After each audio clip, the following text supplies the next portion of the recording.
Hello dear students. तो एक बार फिर से आप सभी का स्वागत है आपके अपने यूट्यूब चैनल में। तो आज की इस वीडियो में फिर से हम लोग 2022 का जो मोस्ट इम्पोर्टेंट सवाल होगा शो करने वाले हैं, जो 2025 बोर्ड के लिए इम्पोर्टेंट होगा। और ये जो क्वेश्चन है वो स्पेशल जो 2022 में एग्ज़ाम लिया गया था, स्पेशल एग्ज़ाम जो जैसे फाइनल एग्ज़ाम में फेल कर गए थे तो उनका, और जो सब्जेक्ट में फेल किए थे उनका एक एग्ज़ाम स्पेशल लिया गया था। ठीक है, तो उसी में से बहुत ही अच्छे अच्छे सवाल हैं जो आपके इस एग्ज़ाम के लिए बहुत ही इंपॉर्टेंट होंगे 2025 के एग्ज़ाम के लिए। ठीक है, तो कंप्लीट आज हम लोग फिर से एक बार 50 क्वेश्चन देखने वाले हैं और ये वीडियो जो होगा सेट 5 होगा, यानी कि वीडियो नंबर पार्ट 5 होगा सोशल साइंस का। ठीक है, तो चलिए वीडियो को स्टार्ट कर लेते हैं। सबसे पहला सवाल देखिए, और ये जो है ना मोस्ट इम्पोर्टेंट सवाल आप बोल सकते हैं, क्योंकि क्लास 8 में कई बार सवाल रिपीट हो जाता है और हो सकता है कि इससे कई बार सवाल रिपीट हुआ है और हो भी सकता है। ठीक है, तो चलिए देखते हैं पहला सवाल। पहला सवाल बोला गया जेम्स मिल कहाँ का निवासी था। तो जेम्स मिल जो था स्कॉटलैंड का निवासी था, स्कॉटलैंड। सेकंड सवाल है कि प्लासी का युद्ध कब हुआ। तो प्लासी का युद्ध 1757 में हुआ। और अब से डेट पूछ लिया जाए तो 23 जून याद रखिएगा, 23 जून 1757 ईस्वी। नेक्स्ट क्वेश्चन हुआ grand grand old man of India किसे कहा जाता है। तो वो दादा भाई नौरोजी थे और धन के निकासी का सिद्धांत भी इन्हीं ने दिया था, दादा भाई नौरोजी ने। आगे क्वेश्चन होगा कि संथाल विद्रोह का नेतृत्व किसने किया। संथाल विद्रोह, ठीक है, संथाल विद्रोह जो 1855 के आसपास में हुआ था, तो संथाल विद्रोह का नेतृत्व जो किया था वो सिद्धू कान्हू ने किया था। नेक्स्ट क्वेश्चन होगा सेना का आधुनिकीकरण के लिए टीपू सुल्तान ने क्या किया था। तो हाँ, किसकी मदद ली थी। तो फ्रांसीसी का मदद लिया था। और यहाँ पर जो था सुल्तान ने यहाँ पर टीपू सुल्तान ने क्या किया था, तो यहाँ पे बना दिया था जैकोबिन क्लब। ठीक है, फ्रांस की मदद से जैकोबिन क्लब। नेक्स्ट क्वेश्चन होगा कि स्वतंत्रता के बाद भारत में पहली जनगणना कब हुई थी।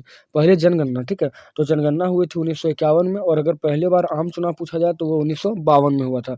बाकी आपको पता है 1950 में संविधान 1950 को 26 जनवरी 1950 को संविधान को लागू किया गया। और 1947 में भारत 15 अगस्त 1947 को भारत आज़ाद हुआ था। नेक्स्ट क्वेश्चन है नील आयोग में कितने सदस्य थे।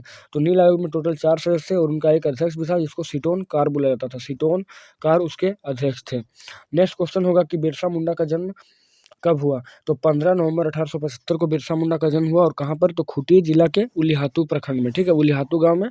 और बाद में इनका मौत जो हुआ 1900 ईस्वी में हुआ। ठीक है, 1900 ईस्वी में। और वो जेल में बंद थे, उस समय हैजा का प्रकोप के कारण उनका मृत्यु हो गया था। लोग उन्हें धरती आबा कहते थे, यानी कि बिरसा मुंडा भगवान का रूप मानते थे। आगे क्वेश्चन होगा कि सरकारी दस्तावेज की नकल तैयार करने का कार्य कौन करता था। तो सरकारी दस्तावेज का नकल तैयार करने का काम करता था सुलेखनविश या खुशनविश। ये वैसे होते थे जो अभिलेख, जो पुराना अभिलेख था उसको हूबहू उतार दिया जाता था खुशनविश की वजह से। ठीक है, तो इसलिए इसको सुलेखनविश या खुशनविश कहते हैं। नेक्स्ट क्वेश्चन होगा बच्चों की भारत में ब्रिटिश साम्राज्य के विस्तार के लिए विलय या हड़प नीति किसने लागू की थी। तो वो लॉर्ड डलहौजी ने विलय का नीति, यानी डॉक्ट्रिन ऑफ लैप्स जो था उसको एडॉप्ट किया था, डॉक्ट्रिन ऑफ लैप्स। आगे है कि महालवाड़ी व्यवस्था। ठीक है, महालवाड़ी व्यवस्था जो थी उसकी रूपरेखा किसने तैयार की थी। तो महालवाड़ी जो रूपरेखा थी उसकी व्यवस्था जो तैयार की थी वो होल्ट मैकेंजी ने की थी। और ये 1822 में की थी, याद रखिएगा, हो सकता है कि ईस्वी से सवाल पूछ दिया जाए।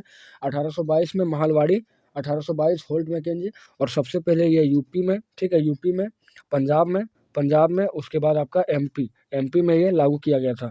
और गांव का जो मुखिया था उसको महालदार कहा गया था इसमें। और 30% भूमि पर सबसे पहले ये स्टार्टिंग किया गया था। नेक्स्ट क्वेश्चन होगा, अच्छा इसी के साथ आपको बता देते हैं कि महालवाड़ी व्यवस्था तो हो गया, इसी तरह एक अस्थायी बंदोबस्त भी लागू किया गया था जो लॉर्ड कॉर्नवालिस के समय पर लागू हुआ था।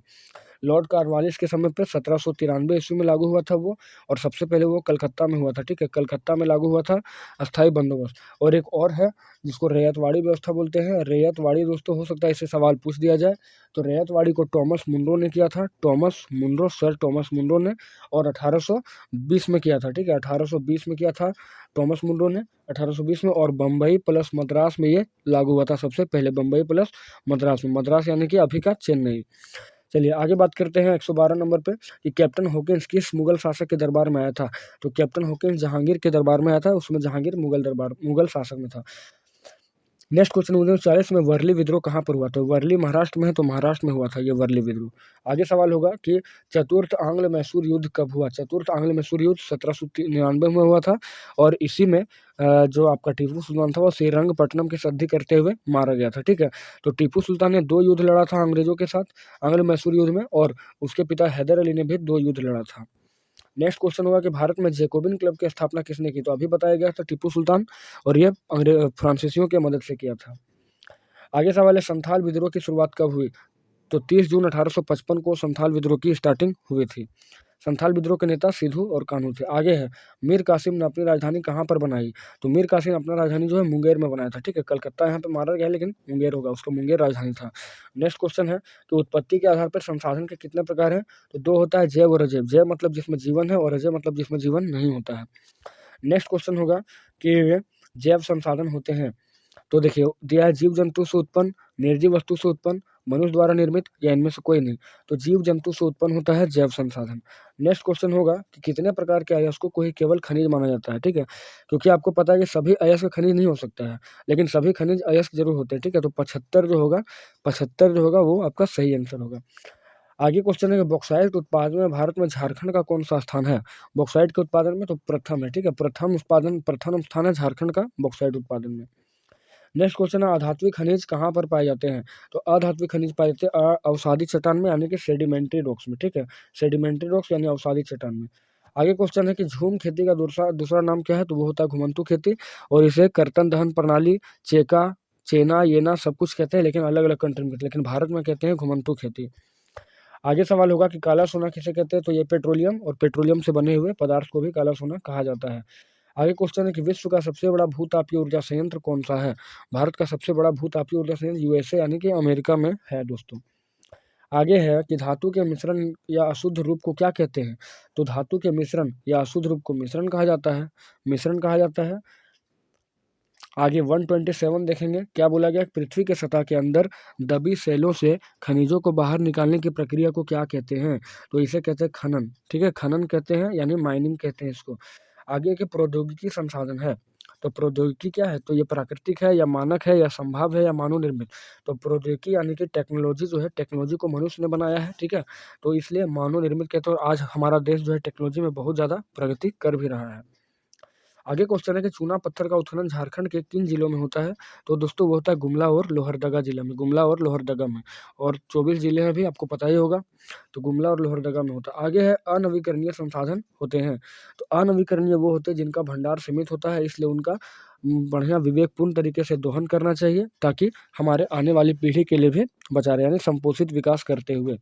आगे क्वेश्चन है 131 नंबर पे कि निम्नलिखित में कौन लोह खनिज है? तो लोह खनिज वो होता है इसमें लोहा पाया जाता है। अब देखिए सीसा, तांबा, इसमें तो लोहा पाएगा नहीं, तो बॉक्साइट जो है एल्यूमिनियम का एक अयस्क है बॉक्साइट, तो उसमें लोह खनिज, लोह तत्व पाया जाता है। आगे स्थानिक संसाधन नहीं है, देखिए जल, अभ्रक, लोहा। ठीक है, तो जल, अभ्रक, लोहा। ठीक है, तो यहाँ पे स्थानिक संसाधन नहीं है, कौन होगा? तो जल होना चाहिए। ठीक है, जल जो है स्थानिक संसाधन नहीं है जल, क्योंकि जल तो लगभग हर एक जगह पर आता है। अभ्रक आपका स्थानिक है, लोह भी आपका स्थानिक है। आगे है कि झारखंड में तांबे का खनन होता है, तो ये सवाल बहुत ही इंपॉर्टेंट है, VVI मान सकते हैं आप, कई बार रिपीट हुआ है ये सवाल। तो झारखंड में तांबे का खनन जो होता है वो घाटशिला में होता है, घाटशिला में। आगे क्वेश्चन है, पश्चिम बंगाल में रानीगंज किस खनिज के लिए प्रसिद्ध है? पश्चिम बंगाल में रानीगंज जो है वो किस खनिज के लिए प्रसिद्ध है?